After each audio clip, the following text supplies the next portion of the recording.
Hi, we have here with us Mr. Bhatnagar from Sanvaru Technologies. This is one of those companies which is not based in a metro, but it's really making a mark in a big way.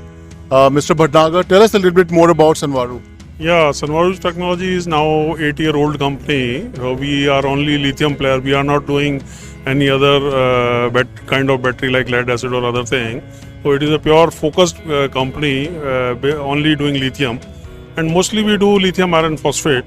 And we have complete setup, including 5 assembly lines are there, and we have complete testing equipment and all test facilities are available. And this company is well certified from BIS, ICAT, and IEC, and we have many certifications like that. And we used to give 3 to 5 years warranty on our products, and we are now already 8-year-old company, so our 1 warranty, 2 warranty cycles are already over. So we are doing a proven work, and we are doing all over India. Apart from that, we do exports also to Nepal, Bangladesh, and Africa. So those are the main features of our company. So you mentioned LFP technology. Which sectors are showing better reception for this kind of technology in India right now? Yeah, LFP is basically very safe technology. First thing is that there is a large safety factor because this kind of battery will never explode or blast due to technology. Whereas if we take the technology of NCM, there are some chances of some problems may come. So that is the first thing. Second thing is that all government tenders are coming in past for rural electrification or electric vehicles or anything. So they are asking for 3 to 5 year warranty. So here the life cycle is very big because we have around 2,500 cycles. So the battery will last for around 10 years. So we give 5-year warranty in solar application and we give 3-year warranty in electric vehicles. So this is the most safe technology, safety wise also and performance wise also. So do you see future demand continuing to come from the government or other sectors also, private sector also? See, there are two kind of projects. One is your consumer projects which are picking up, but the government has taken lead initially because in India we have a shortage of power earlier for the grid because in all the areas the grid can't go. So a lot of big programs were floated by government for rural electrification. So these batteries were used in rural electrification. By solar charging, we used to store and then the villages will electrify and like that. So huge demand has come from government under Saubhagya scheme.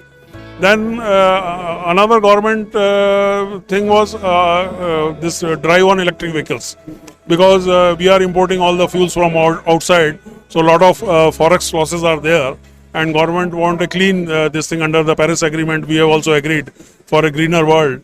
So now the focus is on electric vehicles. So electric vehicles basically for mass rapid transport, you have electric buses. So this is all 100% tender business basically. The state government will float the tender and then the buses will come and ply and like that. Similarly, we have tenders for other things also like EESL is doing tenders for electric cars. For our official work, government official work, they want to use electric cars only. So that kind of business is controlled by government. Similarly, we have private business like you have a taxi service from airport to other places or taxi services from metro ends to your place. So we have e-auto, electric car and all that. So private sector is also blooming. And then we have, off late you have seen in Corona, a lot of online platforms have come up and they need all electric vehicles for cargo delivery.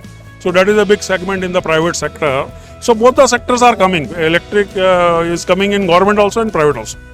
So nothing beyond batteries now? Battery is the basically lifeline of any electric vehicle because you can see around 45% cost of an electric vehicle is a battery. So battery is the lifeline first thing. Second thing, in a vehicle you have a electric motor and a controller and a battery. So electric motor and controller are electronic item, they will not go anywhere. And battery is the consumable thing where you have to charge after some kilometers, like average of 100 kilometers you have to charge it depending on the vehicle. So that is a consumable item and that is the most costly item. So everything is dependent on battery. So how long do you think will lithium batteries require subsidies? Subsidy initially, see world over we have seen the system how it goes whenever you introduce something new and it is very expensive. Like in this case, if you compare with ICE, the normal fuel vehicle, vehicles, then these vehicles are expensive. So now government want to promote, because we need a green environment. Lot of pollution elements are there, and lot of forex is being wasted. So taking all this thing in account, government has given some subsidy. So government has announced a subsidy of 10,000 rupees per kilowatt hour under FAME scheme for all the vehicles, and 15,000 rupees per kilowatt hour for electric scooters under the FAME scheme. So there is a fund of around 10,000 crore for this thing. So once this fund expires, then I don't know government will renew it or not. But initially this boost is required. But even the fund right now, it seems, is not being really utilized in a big way. Why do you think that's happening? And how do you change that? Yeah, this fund which is allocated, actually what has happened when FAME 1 has come, the market was picking. So the fund was not utilized, only 800 crores were utilized. So then FAME 2 came in and market was picking up very nicely. But our bad luck, this corona came in between. So a lot of time lockouts were there, and even people were not able to take out their expenses also. So this momentum which has come has slowed down. But now again we are seeing the market has opened and this momentum has come now. So this fund will be definitely consumed. There is no doubt on that. Fine. On that positive note, thanks a lot for your time, Mr. Bhatnagar.